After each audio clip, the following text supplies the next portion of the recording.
sometimes what contractors will do is they will give a bid based on face value. So you really want to compare the bids and ask the lower bid contractor, hey, what is included in here? And ask the higher bid contractor as well. And everybody has different ways of quoting projects, and look at the project scope. I mean, if you built your own scope and provided that to the contractor, that's always the best thing to do, because then that's an apples to apples comparison.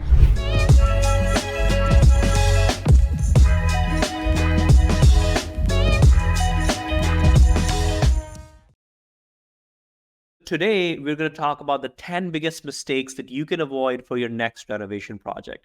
And these are mistakes that we've made over the years and lost tens of thousands of dollars. And we've seen other investors make these mistakes too. So we're going to share these 10 biggest mistakes so you can avoid them on your next rehab. The very first one is not keeping your strategy in mind. A lot of new investors, when they come into real estate investing, they're absorbing a lot of content from social media and books and podcasts. And when it comes to real estate investing, your very first deal, you get really excited. You want to implement all these things that you've been hearing about, and it's your baby and you're excited to renovate it. And then you forget what your strategy is. What is your exit strategy? What is your plan for real estate investing? Why are you in it, right? So for us, it was the BRRRR strategy. That's what we were after, because we didn't want to just create income by flipping, right? We wanted income and wealth. So we chose the BRRRR strategy. But then when it came to renovation, we didn't keep our strategy in mind for our first deal. So we approached it as if someone would approach a flip. And we went all in. We were so excited. We wanted to do open concept floor plan. We wanted to put in high-end appliances, granite countertops, hardwood flooring that was really high-end. We wanted to increase the square footage. We wanted to do a lot of things that someone would do if they were flipping a property. And although you do want to make sure your property is safe and comfortable for your tenants, the renovation for a rental is going to be very different than a renovation for a flip. In a flip, you're really thinking about how a homeowner is going to look at that property, and will they want to buy it? Will they be able to see their family living in it? Whereas for a rental, you want to make sure it can take a beating, because tenants are not as kind sometimes to your property, right? You want to choose different materials that allow wear and tear over the next few years, as opposed to thinking about it just looking pretty and having, a property that's like really beautiful. It's not just about that. So there are a lot of factors to consider here, which we didn't on our very first BRRRR. Yeah, we ended up spending 20,000 more than we should have, right? And so those are lessons that you learn as you do more rehabs. The second mistake that we see people doing is not doing market analysis, right? This is a big one. So you really want to dig in whichever neighborhood you're investing in, looking at comps, both for your after repair values to see what prices homes are selling for and what kind of renovations they're doing. So you can kind of adjust your renovations based on different price points that you're trying to achieve in terms of your after repair value, but also for your rents, right? Like what kind of the properties that are up for rent in your neighborhood, what kind of amenities are they offering? Are they offering central air? Do they have a finished basement? Do they have a garage? And really knowing these things before you come up with your renovation plan really helps you hone in on what your renovation is going to look like. And the third one is actually pretty closely tied to this, which is not keeping your end customer in mind. Yes. And in this case, you have two end customers. Yes, you're renovating for your tenant, but what people often forget is that they're also renovating for the appraiser. Especially if you're shooting for the BRRRR strategy, which is what we do, that's what we specialize in. It's really important to make sure that you're keeping your appraiser in mind. What is going to get your property appraised to the amount that you want it to appraise for? Yes. And so again, doing that market research is going to help you when you're thinking about it. Think about it also from an appraiser standpoint. If you merely, paint your cabinets in the kitchen and just paint the walls and do no other renovation in your property, then the appraisers is not going to likely give you a higher appraisal, right? Yes. Higher price for your house in terms of what it's going to ARV for. ARV is the after repair value. But if you renovate the kitchen, if you renovate the bathroom, you have a higher chance of getting higher appraisal, which is what you want. Yes. The next one is underestimating the renovation costs. And this is, a lot of times people see like all these DIY videos and you hear people's amounts that they are disclosing to you. Like, I spent this much on a specific kitchen or flooring, and you kind of just take that as face value and run with it. And sometimes new investors don't understand that these costs change as you gain more and more experience, right? Because contractors work with you more and more. You understand how much everything costs. You understand how to deal with surprises. It's a whole different ballgame 5 years into this business versus when you're first starting out. And so if you don't really take into account maybe at least 3 quotes, you may end up underestimating your rehab costs. Yeah. And, a lot of times people watch HGTV shows, right? And this is like that's one of the reasons we got into real estate, was we watched all these HGTV shows, which is great. But It's the downside of watching HGTV shows is that sometimes they'll say, oh, I did a DIY kitchen for kitchen renovation for $5,000 and I did it all myself. Well, but that doesn't factor in the cost of labor. If you're going to hire a general contractor, which I highly recommend doing, especially if you are a busy professional, if you don't have enough time, you want to hire a general contractor rather than learn the skills. And if you're going to do that, you need to factor in the price of labor as well. And so you're not going to be able to do a kitchen renovation in $5,000. So making sure you're not underestimating how much your rehab is going to be.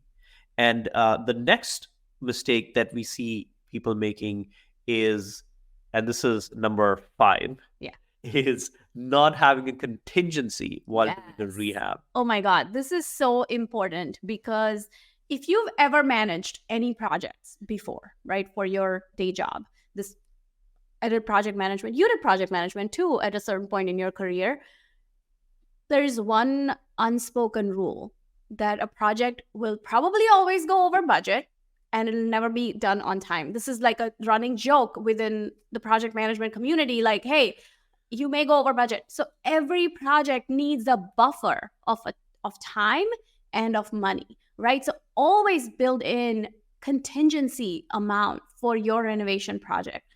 10 to 15% is what we recommend, especially when you're renovating a property.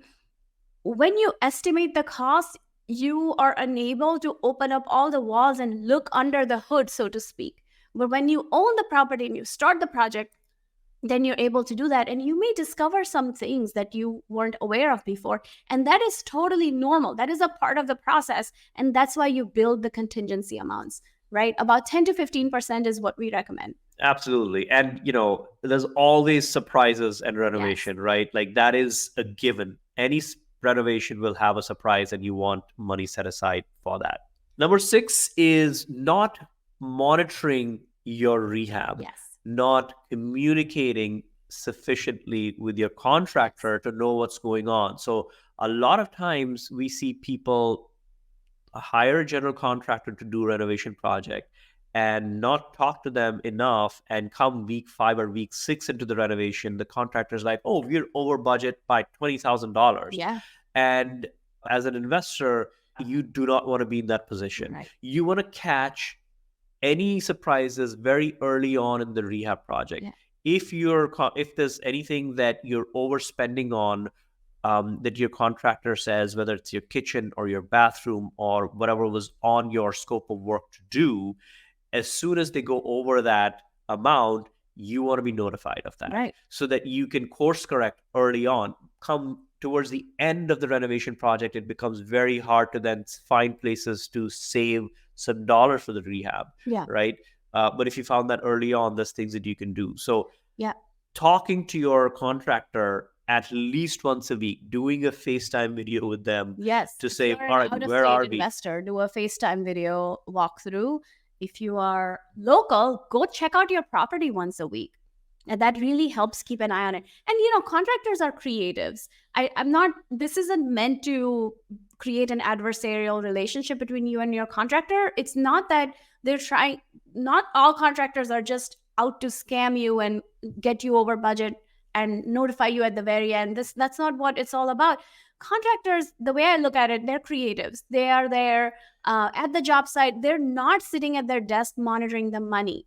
That's our job as Yes. investors, right? You want to make sure that you keep an eye on how the money is flowing and how the contractor is getting paid versus how much work is done. And if you cannot yourself keep an eye on things, hire someone to do this for you. But this is the most important piece. You want to make sure that you're monitoring your project very closely. That's right. Mistake number 7 is, and I've seen this often, and I've seen this with properties that are on the market, is people not setting aside enough money for the renovation in terms of cash, right? Like liquid cash, liquid money that you need to have for a renovation. And when I say liquid, it could be a short-term lender, and that's fine. But a lot of times I've seen people go into a rehab project having $20,000 access to $20,000 for the renovation, and the renovation ends up being $50,000, and then 20,000 into it, they've burned up all the money they had. They have no other sources of financing the property. They have no other credit to finish their renovation, and then they're forced to then sell the property at a discount, just stop the renovation work. So if you see properties that are on the market which are half renovated, that's probably what happened. That's probably what happened there. And so you want to make sure you finance correctly before you even buy the property. So you need to have a lender in place that's going to finance your renovation. You do not want to be in a position where you only have $10,000 or $20,000 saved up, and then you run out of cash halfway through the renovation. All right. The mistake number 8 that we see people make is making the renovation too trendy. The thing to remember is this isn't for you yourself to live in. It doesn't have to be according to my taste or his taste or your taste. This has to be a renovation that is neutral and classic, because then what that'll do, well, number one, materials are much cheaper when you choose a classic renovation, when you go neutral, when you choose something classic. And 2, now 5 years down the line, you don't need to go and renovate it again because every tenant that walks in the door doesn't like what you did, right? And even though this is not a flip where people are not as concerned about the aesthetics of the property, it still does make a little bit of a difference. Yes. So how much ever you like that red paint or, those dark, almost like black cabinets, don't do it, because you're not renovating this for you. Again, you're renovating this for the tenant, right? So remember that. Another example of this is, when we pick colors that are neutral for paint, for instance, you can get this paint anywhere. We use it for all our rentals. And so you don't have to customize every single unit, every single property differently. Be consistent across all the properties and use neutral colors. Yes. Mistake number 9 is using materials that are of low quality. Yes. And this is a big no-no, right? Because what ends up happening is you may save money up front by buying, say, the cheapest flooring that there is or cheapest cabinets, but you end up paying for it long term because you may have to replace them because they're not durable. So any material choices that you make, whether it's your countertops, whether it's your cabinets, whether it's your flooring, make sure you use materials that are sturdy. They don't have to be the most expensive, but make sure you're not just picking it because they're the cheapest. Yeah. Like appliances, make sure they're a brand that you've heard of that can withstand the test of time. Countertops, make sure we really like level 1 granite for countertops because granite can really take tenant beating really well. Laminate countertops may be cheaper, and when you really come down to it, it comes out to be like about $1,000-$1,500 cheaper. Trying to save that $1,000-$1,500 up front, you're going to have to replace those laminate countertops within a year or 2. That's right. Because a tenant may put something hot on the countertop, and now you need a new one when the tenant moves out. Same thing with the carpet, right? We never put carpets in our units, in our properties, because even though carpet is cheaper to install than say luxury vinyl planks or engineered wood, it's cheaper to install carpet, but they get stains on them. It's harder to clean. You'll be replacing their carpets in 3 to 4 years anyway. So I would just put regular LVP flooring instead of carpet. Yes. And the last mistake that we often see investors make is hiring the cheapest contractor out there. And this mistake is by far going to cost you the most amount of money, is hiring the cheapest contractor, right? How many times have we seen people get 2 or 3 bids from different contractors and then just go with the cheapest one, not because they were good, but because they were the cheapest? I'll tell you guys a story.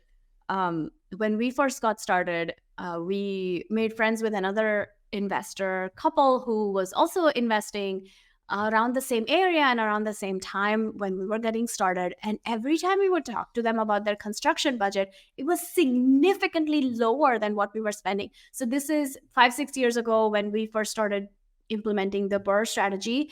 Our electrical work for a full 1,100 square foot house was about $6,000. And when I told this couple that, they were like, "What are you talking about? We do it in $1,500. And we were like, "What?" We get multiple bids from GCs. We even go directly to electricians and get their bids. It has never been that low. That is a huge difference. Not like a $500 difference, right? It's not like a small difference, a huge difference. They said, "Well, we found this guy on Craigslist, and he lives in the property while he's renovating it, and he's not licensed or insured, but it allows us to have a cheap renovation, and he lives in the property, so he has very low expenses. He doesn't have a crew." And then we started calculating, and we realized that it takes him longer to do the work because he's living in the property and doing it all on his own, and there's really no incentive for him to do it fast. Also, we found out that a year later, when we talked to them, he was still renovating the same property. We found out that that person was now a squatter. He was not going to leave. He already told our investor friends that, "Hey, I'm not leaving this property." And he was, not only that, he was growing marijuana in that property. He started his own business, and it was not legal at that time in that area. And that's what he was doing. So you hire someone that's not a professional, you could end up in scenarios where you're trying to save money, but you're jumping over the dollar to get to the nickel. That's what ends up happening. The other issue that I often see when people go with the lowest bid, even if the contractor is a professional, licensed and insured, sometimes what contractors will do is they will give a bid based on face value.